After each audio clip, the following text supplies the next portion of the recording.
section, where are we? 2.7 is polynomial and rational inequalities.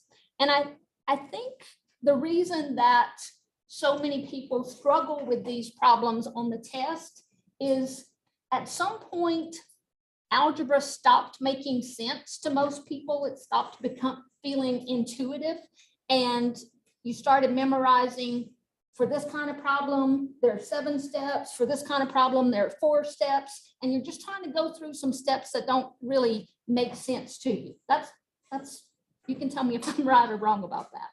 But rather than giving you just the 6 steps that are at the top of the notes first, let's make sure this makes sense. If I just ask you to solve x minus, what did I decide to say? X minus 1 equals 0. And you didn't have any steps memorized. You know, you're in 3rd grade or so, and I say, what can you subtract from 1 and get, or what number can you subtract 1 from and get 0? What's the answer? 1. 1 is the number that you can subtract 1 from and get 0. So if I ask you to graph that, all it would be is a dot. I'm not sure why I put it below. A dot on 1. That's the whole solution. X equals 1 is the whole solution to that equation. Hey, what kind of equation was that? Linear. And it only had 1 solution. All right. What if I say, again, 3rd grade, you don't have any steps memorized or any bells and whistles that have to go off. If I just say, what kind of numbers can you subtract 1 from and get something that's bigger than 0? What are numbers that you can subtract 1 from and get something that's bigger than 0?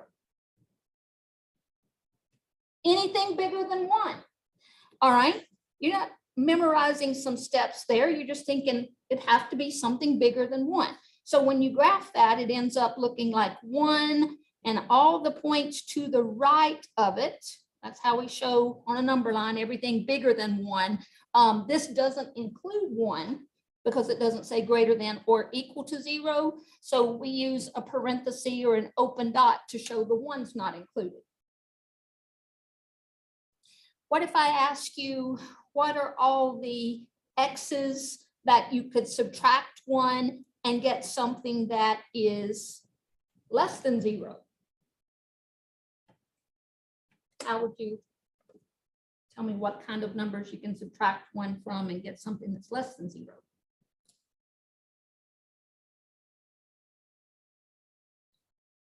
Another name for less than 0 is negative. So what kind of numbers could you subtract 1 from and get a negative? Anything smaller than 1. So we end up shading to the left of 1. And again, 1's not included. So notice that if we graphed all 3 of those on the same number line, we'd have the whole number line shaded because X either has to be 1 or it has to be bigger than 1 or it has to be smaller than 1. We've got all 3 bases covered here. That's the only 3 things X can be. That's with a linear equation or a linear inequality. What about quadratic? What if I say solve x squared minus 1 equals 0? Then how many solutions are there? 2. And what are they?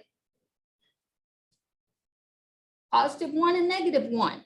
Now, you could do the algebra, memorize this is quadratic, so I factor, and then I set each factor equal to 0. But about the 6th grade, if I just ask you, what number can you square and subtract 1 from and get 0, you could have figured out it was plus or minus 1. So again, if I ask you to solve that equation, there are only 2 points on the number line that make that true. Now, What if I say x squared minus 1 is greater than 0?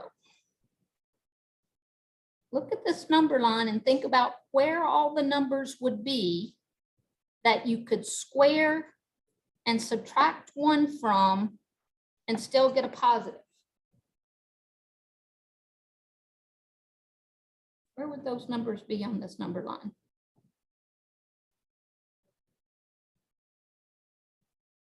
Yeah, because when I'm squaring a negative, it becomes positive. And so if I square, for example, -2, that's 4. 4 minus 1 is greater than 0. And +2 squared minus 1 is greater than 0. So we would have the same two critical numbers, -1, 1. But if this inequality was greater than, then we would shade the ends of the number line.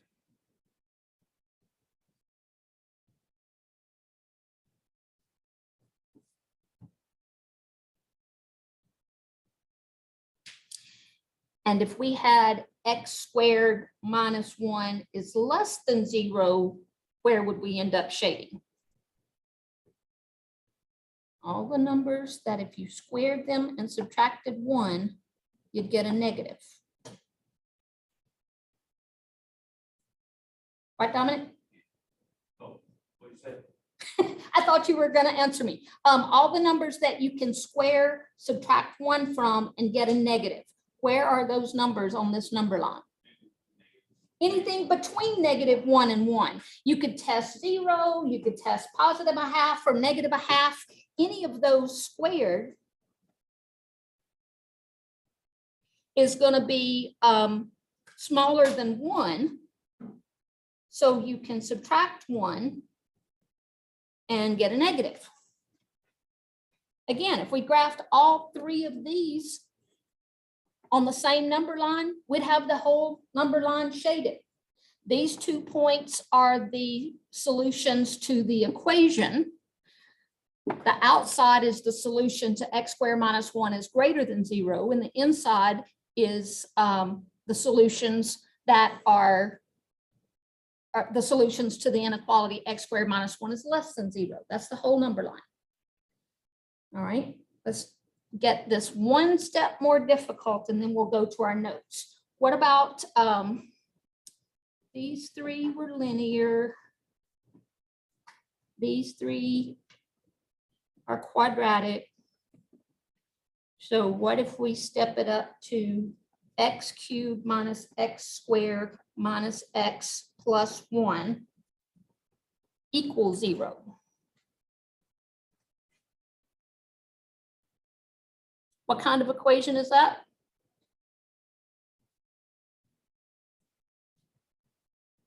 What's the special name for a third degree equation?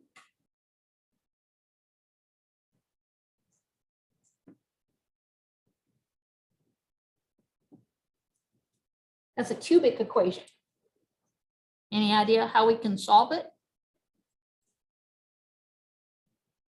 Yeah, I hope that I can factor. I hope that I can factor by grouping, because if I can't factor, I'm going to have to use my possible rational zeros theorem and find factors of 1, all possible combinations of these over those. That wouldn't be too hard with this one, but it will factor by grouping. If I factor an x squared out of the first 2, that would leave an x minus 1.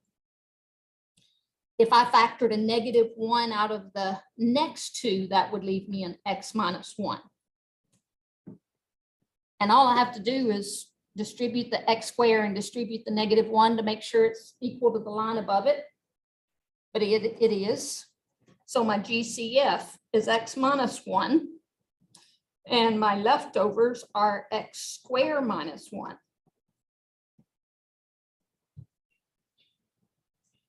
Actually, I can factor that further into x minus 1 times x minus 1 times x plus 1.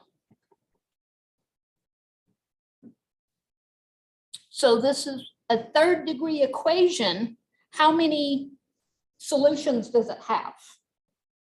3, if you count this repeated solution twice. That was the fundamental theorem of algebra. An nth degree equation has n solutions. So the only reason this has 3 solutions is we're counting the positive 1 as being repeated 2 times.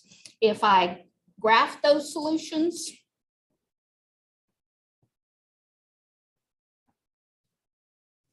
let's throw away my favorite pen, it's about to die.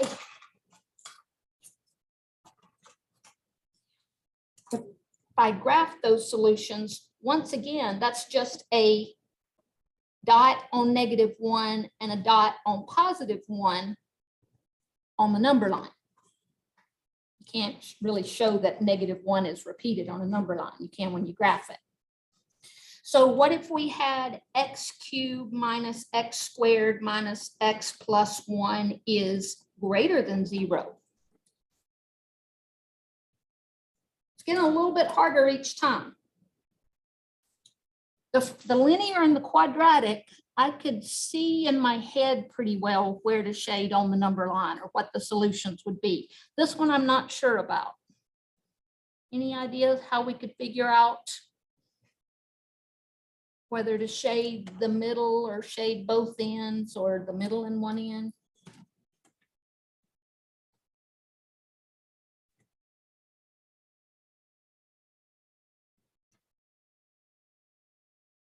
Oh, if God whispered to you, that would be nice. But if that doesn't happen, how can you figure out which interval? There are 3 intervals here. How can you figure out which interval makes this inequality true?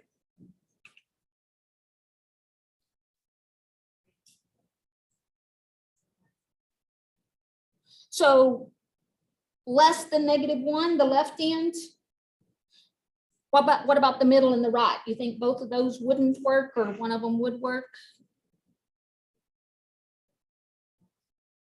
Okay, so possibly both ends and not the middle, kind of like this one was. Okay, that's what your gut says. Sometimes I don't trust my gut and I want to be sure. On my homework, maybe I really don't care, but on my test, I want a way to be sure that I have shaded the correct portion of that graph.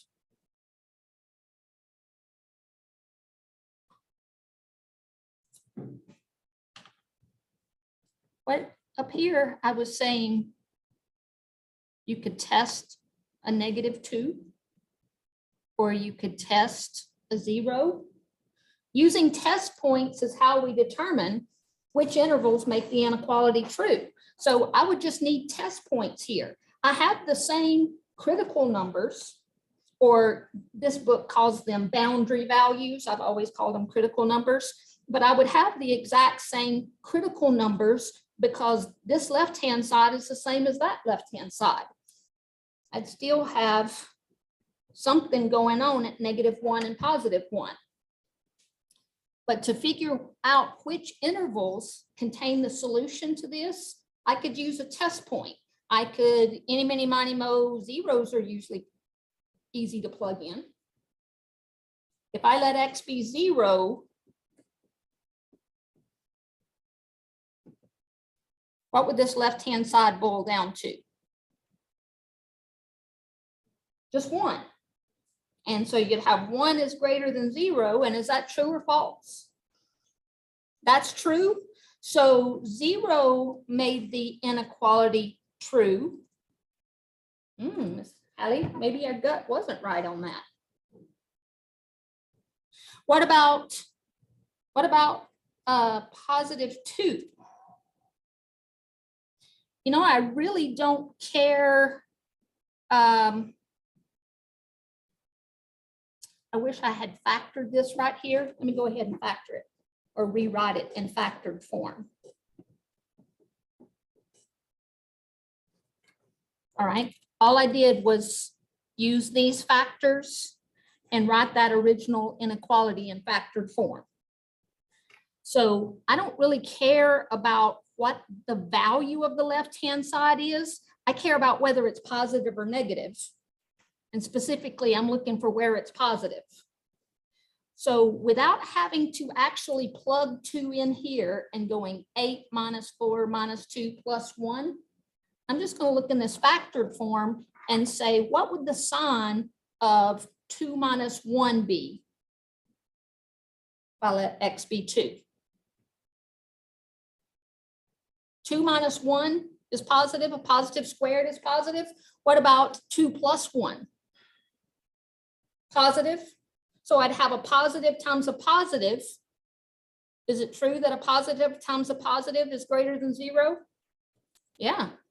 So holy cow, that end works.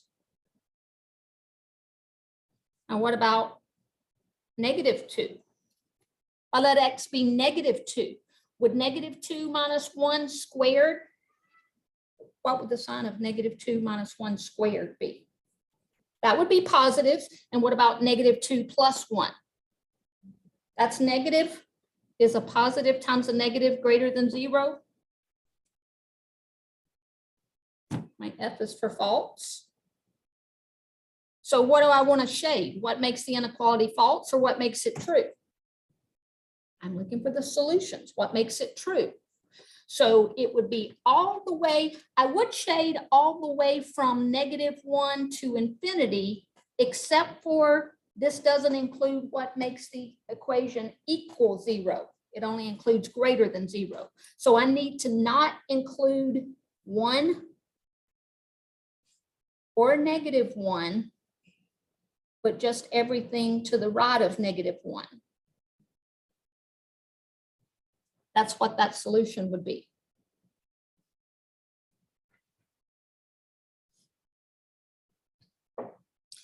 And then last one.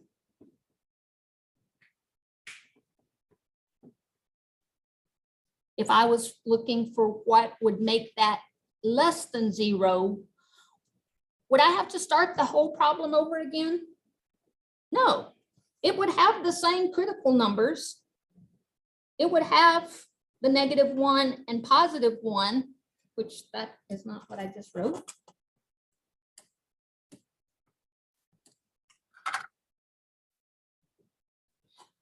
Would I have to use test points again to figure out where this left-hand side was negative? No. I know where it's positive, and therefore I know where it's negative. I just want to shade what I haven't shaded here to the left of -1. And again, if you put those 3 number lines on the same graph, you'd have the whole number line shaded. Because anything, everything either equals 0, is greater than 0, or is less than 0. All right, so what I wanted to show you with those problems is it's not memorize these 6 steps. It's find what makes the expression equal 0 and then use test points to find the thing that you're actually trying to find. What makes the expression less than 0 or what makes the expression greater than 0. All right, step 1, write the inequality in standard form. Get it with a 0 on one side because it's easier to say what makes this positive and what makes this negative than it is to say what makes this greater than 7, what makes this less than 7. So get a 0 on one side and then solve the equation to find the boundary points. I will probably mess up and say critical numbers because that's what I've been calling them my whole life. Mr. Blitzer just says boundary points. Put the boundary points on a number line and that divides the number line up into intervals. Choose a test point in each interval, substitute it into the function, and notice whether the function has a positive or negative value at that test point. Shade the intervals that satisfy the inequality in step 1. Either you'll be looking for negatives or you'll be looking for positives. So shade the one that you're looking for and then write your answer in interval notation. All right, let's start with 2x squared is less than -6x minus 1. First, we need a 0 on one side so that we have the inequality in the form. This is some f of x is less than or equal to 0. This is our f of x right here, 2x squared plus 6x plus 1. We change it to an equation to find those critical numbers or those boundary points. So set 2x squared plus 6x plus 1 equal to 0, because we have to solve the equation before we can solve the inequality. And then factor that. If it would factor, holy cow, gross. That won't factor. There are no factors of 2 that have a sum of 6. What does that tell you?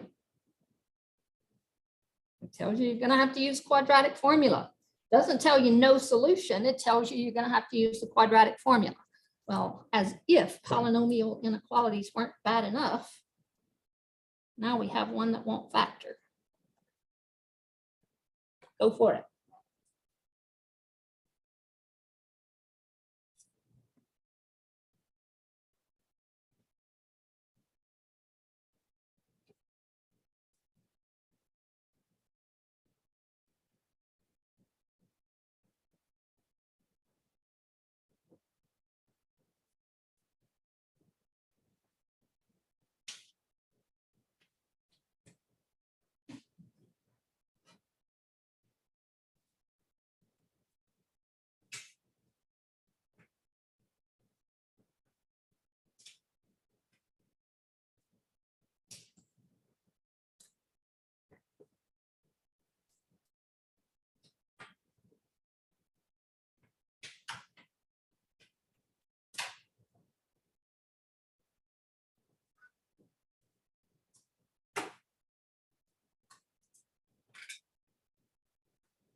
I was fixing to double check my work before you say anything, Dominic.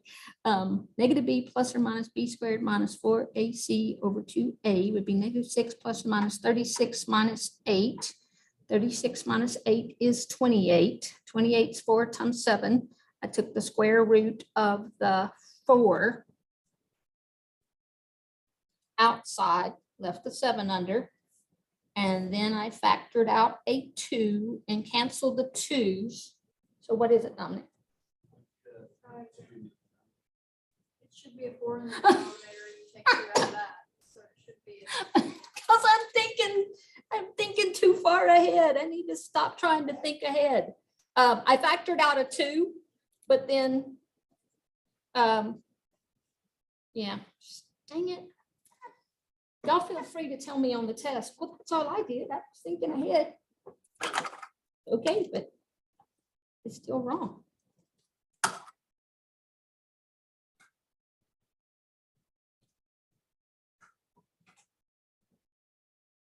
All right. I need decimal approximations of those. I just want to know approximately what they are.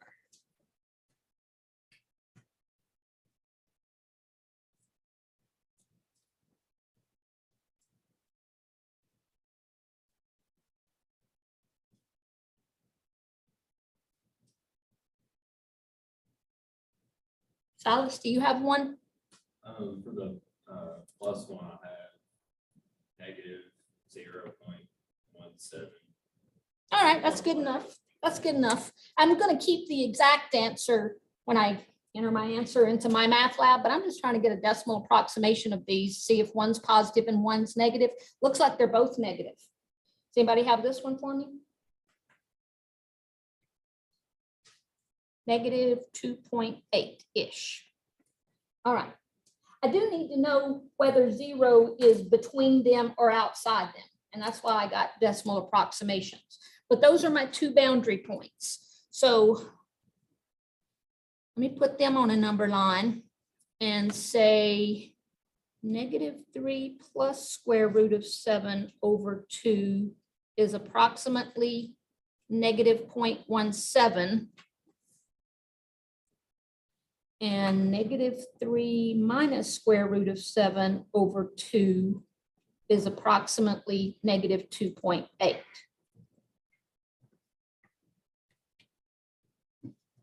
And those would be the answers if this was just an equation.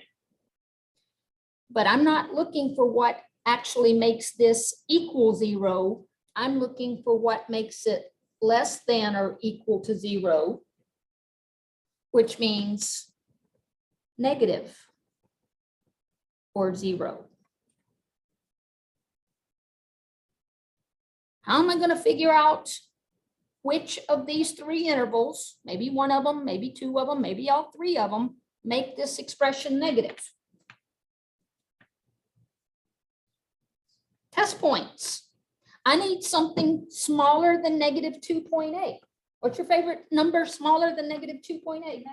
-3. I don't want to plug in -2.97825.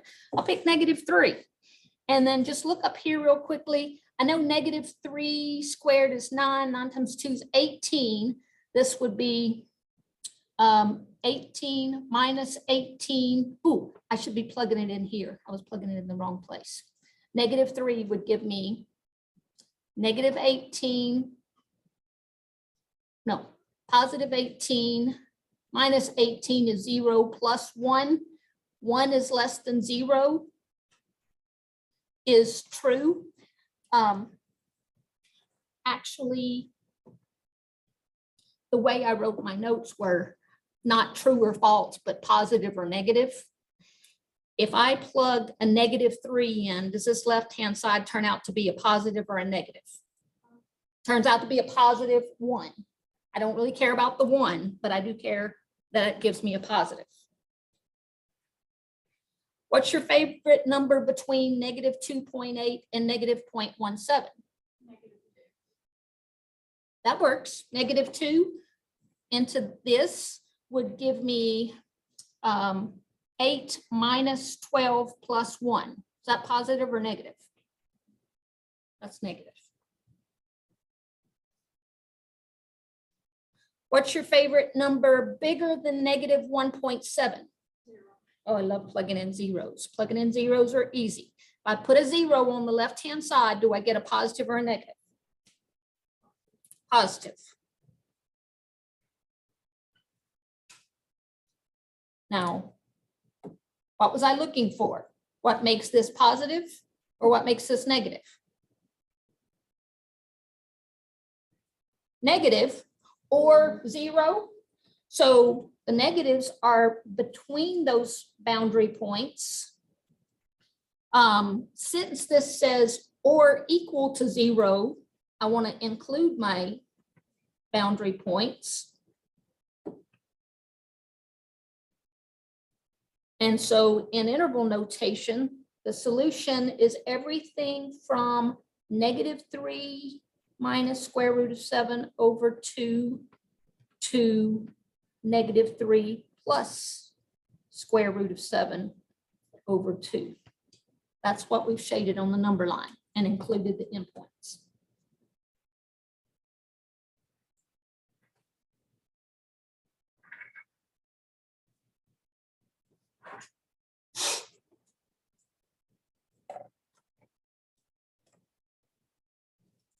Got it, Brady?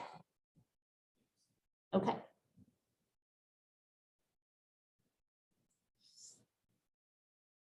That was a quadratic. Usually quadratic has 2 boundary points and cubic has 3 boundary points, but we just saw one here, a cubic that only had 2 boundary points because one of them was repeated. So I'm not going to take anything for granted here. I'm going to get it in standard form by subtracting x and subtracting 3 from both sides. And then I'm going to go ahead and make myself a mental note about what less than or equal to means. What am I looking for? What makes this left-hand side positive or what makes it negative? Once again, less than or equal to means negative or 0. think that will factor by grouping. I'm going to go ahead and factor it completely before I set equal to 0. I'm going to factor out an x squared. That'll leave me an x plus 3. I'll factor out a -1 from the next two, and that'll leave me an x plus 3.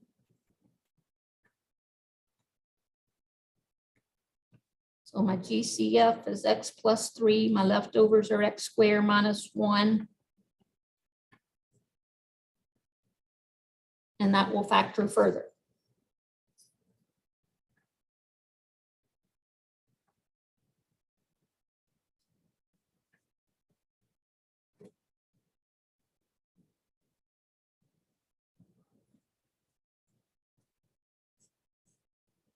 How many boundary points do I have?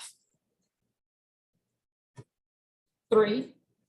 1 from each of those factors. If I set x plus 3 times x plus 1 times x minus 1 equal to 0, to find those boundary points, what are my 3 boundary points?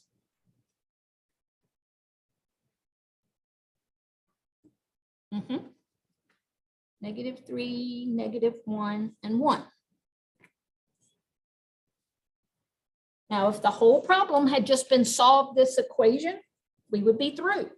We have 3 solutions to that equation, but originally we weren't solving an equation, we were solving an inequality. So it's going to be those boundary points and either what's between them or what's outside them. I have 3 boundary points. How many test points do I need?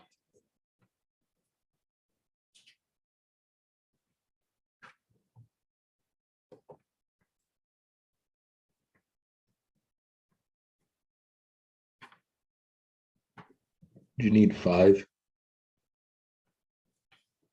How many different intervals did those 3 boundary points break the number line up into? 4. Something to the left of -3, something between -3 and -1, something between -1, +1, something outside of 1. So I'm going to need 4 test points here, and I like to make my test points very small so I don't get them confused with my boundary points. What's your favorite number to the left of -3? Yeah, you're boring like me. What's your favorite number between -3 and -1? -2. Mine's actually -e, but.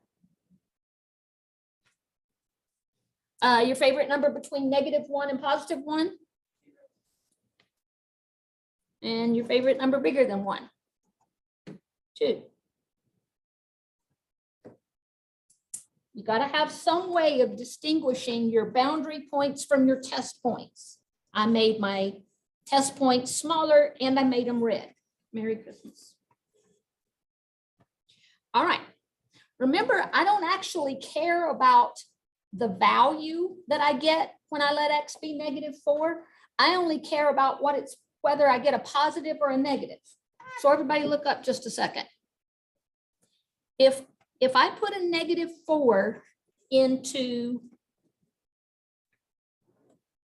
that inequality where I had it factored and less than or equal to 0, I just wanted you to tell me the sign of each factor. If I let x be -4, will this first factor be positive or negative? -4 plus 3? You just did that to make me feel better about my mess up a minute ago. All right. If I let x be -4, what's the sign of -4 plus 1? Negative. If I let x be -4, what's the sign of -4 minus 1? Negative. And what do you get when you multiply 3 negatives? A negative. So everything to the left of -3 makes this left-hand side negative. And I only had to figure out the sign of each factor to determine that. What about the sign of each factor at -2? -2 plus 3 would be Would be positive. What about -2 + 1? Would be a negative. And what about -2 - 1? Would be a negative. And what do I get when I multiply a positive times a negative times a negative? Yeah. So everything between -3 and -1 would make this left-hand side positive. Now, what if I let x be 0? I'm going to say positive, positive, negative. What's a positive times a positive times a negative? Negative. And then I'm going to let x be 2 and say positive, positive, positive. What's a positive times a positive times a positive? Positive. So what I've circled is the sign of the left-hand side at each one of those test points. Now, what did you say we were looking for? Our positives or our negatives? Up here, we had a note. We're looking for what makes this left-hand side negative or 0. Well, here's what makes it negative.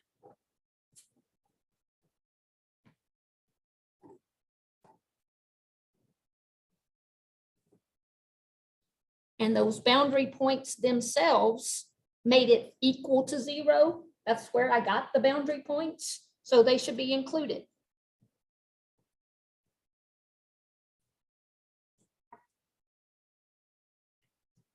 If this had just said less than 0, but not equal to, I would not have included my boundary points.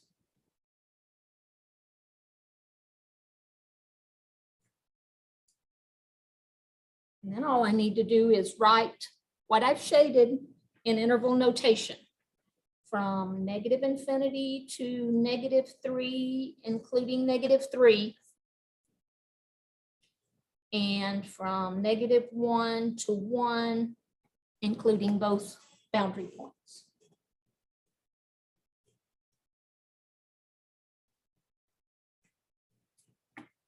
So the whole point of solving inequalities is you look for what makes it equal to 0, and then you look for where it's positive and where it's negative, and then you look back at your original inequality to see whether you want to shade the positives or the negatives. And the exact same thing is true with rational inequalities. Rational inequalities, remember rational expressions yesterday were just the quotient of two polynomials. The numerator's polynomial, the denominator's a polynomial. In this next example, we're looking for what makes that fraction negative or 0. And it's just a coincidence that all three of mine have happened to be negative or 0. That's what I'm looking for. And just like I would have done yesterday when I was graphing, I want to factor that numerator and see if this will simplify. I need to see what the factors are. That factors into x plus 3 times x minus 2 over x plus 1. And I'm going to double check my factoring, because if my factoring's wrong, everything after that's wrong.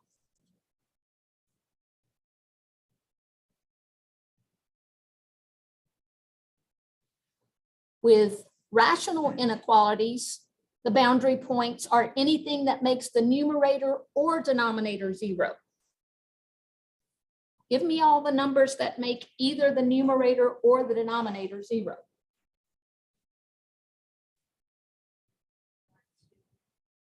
-1, -3, +2. Doesn't matter in what order you write them. I try to get them smallest to largest. -3, -1, +2. All right. With polynomial inequalities, we only had to look to see whether or not the original symbol had the equal to. If the original symbol had the equal to, we included the endpoints. With rational inequalities, we can't say if the original inequality includes the equals, we're going to include all of these endpoints or boundary points because one of them makes the denominator 0. Which one can we not include? Can't include the -1. It makes the denominator 0. So I'm going to say -1 has to be not included because it makes the denominator 0, but I can include these other two because they make the whole thing equal to 0, and I'm looking for what makes this negative or 0.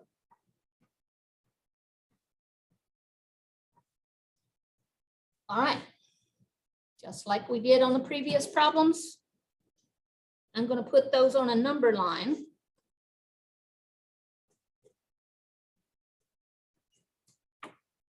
And that may be enough for you. You may not need this sign chart, but I'm going to show it to you just in case you do. I was kind of making a baby sign chart here when I said, what is the sign of each factor at -2? I said we'd have a negative times a negative times a negative. That wasn't too much for me to keep up with in my head. I said a negative times a negative times a negative is going to be a negative, and I didn't have to make a sign chart. But in case you've got more than you can keep in your head, this is what a sign chart looks like. My boundary points are -3, -1, and 2. And you can see the 4 little test points I've chosen. I'm just going to say at each of those test points, tell me whether each factor is positive or negative. -4 plus 3 is what? Negative. -4 minus 2 is negative. -4 plus 1 is negative. And if you multiply or divide 3 negatives, you get a negative. So how about it -2? -2 plus 3 is positive. -2 minus 2 is negative. -2 plus 1 is negative. What do you get when you multiply or divide a positive and 2 negatives? You get a positive. What about at 0? 0 plus 3 is positive. 0 minus 2 is negative. 0 plus 1 is positive. When you multiply or divide 2 positives and a negative, you get a negative. And then last test point, 3 plus 3 is positive. 3 minus 2 is positive. 3 plus 1 is positive. You multiply or divide 3 positives, you get a positive. Did we say we were looking for the negatives or the positives? Originally. What makes this negative or 0? Well, what makes it negative is everything less than -3 and everything between -1 and 2. And I like to have already made a note up here of which test points or which boundary points I could include and which ones I could not. I'd already decided I could include the -3. And I could include the 2. But I could not include the -1 because that's what makes the denominator 0.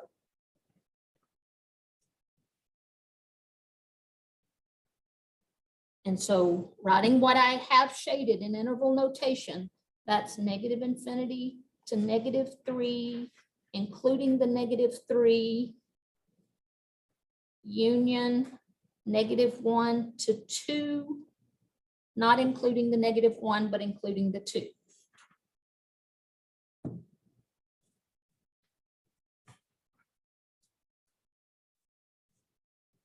All right. We have 8 more minutes, and I know we can't do 3 problems in 8 minutes. I think we'll get very close to this one. Let me just mention these 2 word problems. We've already done problems where we said throw a ball straight up, blah, blah, blah. When will the ball be at the same height as the roof? This is when will the ball be higher than the roof? So you set up the same equation that you would to find out when it is the exact same height as the roof. And then you figure out if it's between the critical numbers or outside the critical numbers, that it's above the roof. The only thing I want to tell you on this one, the only thing I'll write down for you is that 160 feet is the initial height. That's your V sub 0. And S, no, I pointed at the wrong thing. Shoot.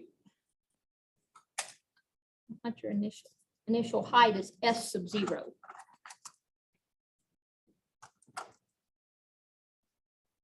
That's your initial height. And 48 feet per second is your initial velocity. So that equation is going to be, I found my typo of the day too. I'll fix that. It's negative 16t squared plus 48t plus 160. You've already known how to solve that equation. You're going to solve the equation, find the 2 points where the ball is exactly at the rooftop, and then it'll either be between those 2 points or outside those 2 points that the ball will be higher than the rooftop. All right. The only reason this is harder, and the only reason I even want to start it, is because you have to have it set equal to 2 or to 0. You have to get a 0 on one side so that you can say, I'm either looking for my positives or I'm looking for my negatives. That's what one of these two great questions say. Do you have to get a 0 on one side? Technically, no, but it makes life a whole lot easier. It's a whole lot easier to say what's positive and what's negative than what's bigger than 2 and what's less than 2. So the hard part of this one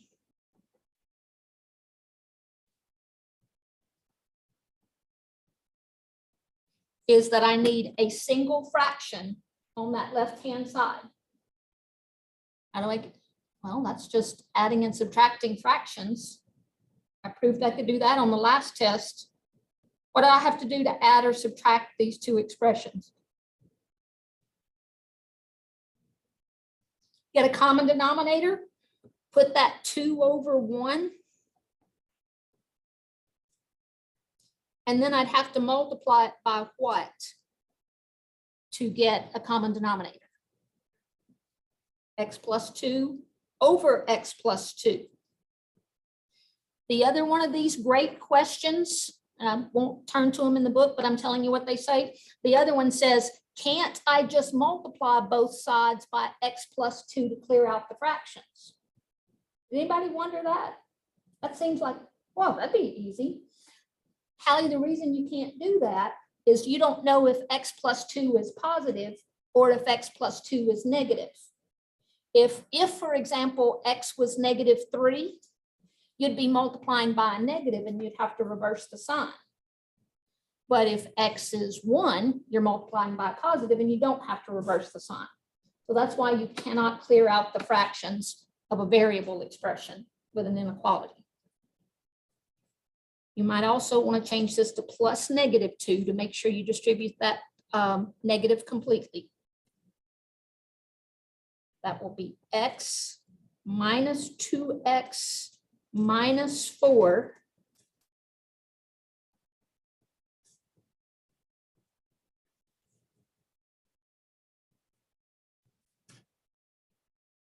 that is negative X minus 4 over X plus 2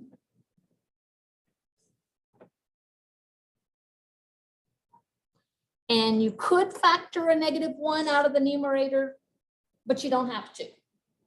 You can look at that and tell me the critical numbers now.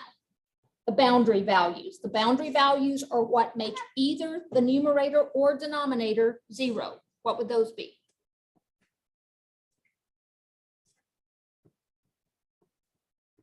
What makes the denominator 0? -2. What makes the numerator 0? -4.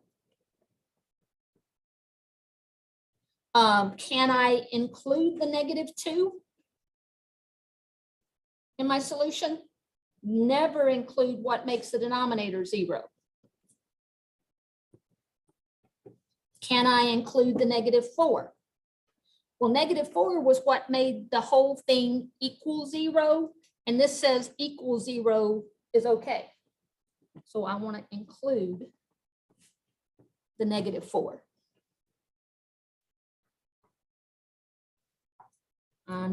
Since I only have 2 factors here, and since we're about out of time, I'm not going to make a sign chart. I'm just going to put that -4 and -2 on a number line. And real quickly, help me figure out the sign of this fraction at these 3 test points. When I let x be -5, what's the sign of the numerator? The opposite of -5, +5 minus 4. The numerator would be positive. The denominator at -5 would be negative, and a positive divided by a negative is a negative. What about at -3?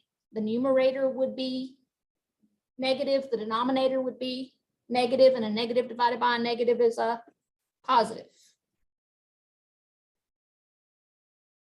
What about at 0? At 0, the numerator would be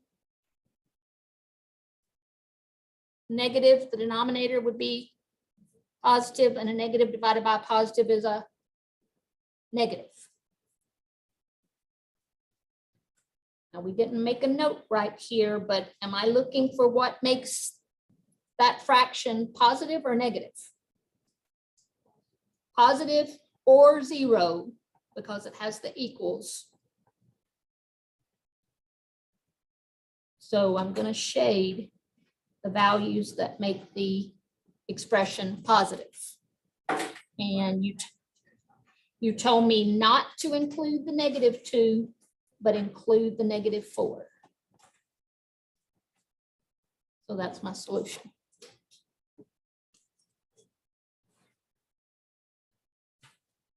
All right, it is time to start studying for the test. So what I have, this finishes up chapter 2. What I have at the bottom of the page is the problems that you should be able to do from the chapter 2 review. Start working on. Just like your tests in chemistry, the chemistry tests always line up exactly. Oh, no. Yeah, so. Oh, I and hate they're that. the 2 hardest classes. I have. Yes. Oh, man. That's lousy. I promise I didn't find out your chemistry teacher and huddle with her to decide when to make the test. This one already is on a Thursday. Yeah. The Thursday before fall break. Yeah, next Thursday. Yep. Yeah, chemistry is on Wednesday.